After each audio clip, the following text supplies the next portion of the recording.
పట్టణం ఇస్లాంపురలో ఒకటే బీసీ కాలనీలో ఒకటే స్కూల్, ఒకటే బిల్డింగ్లో 3 స్కూళ్ళు, 2 ప్రైమరీ స్కూల్, ఒక అప్పర్ ప్రైమరీ స్కూల్ గత 3 సంవత్సరాల నుండి టెంపరీగా షిఫ్ట్ చేస్తామని 3 సంవత్సరాల నుండి షిఫ్ట్ చేసి ఒకటే 4 రూమ్లలో 3 స్కూళ్ళు నడుపుతున్నారు.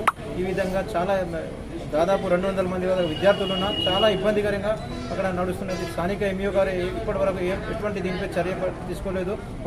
దానిపై మేము ఈరోజు సబ్ కలెక్టర్ గారికి కలిసి ఒక విన్నవించినాము. దీనిపై త్వరలోనే తల్లిదండ్రులతో మేము ఇక్కడ చర్య తీసుకోకుంటే తల్లిదండ్రులతో మరీ దీనిపై ఇంకా పెద్ద ఎత్తున ఉద్యమం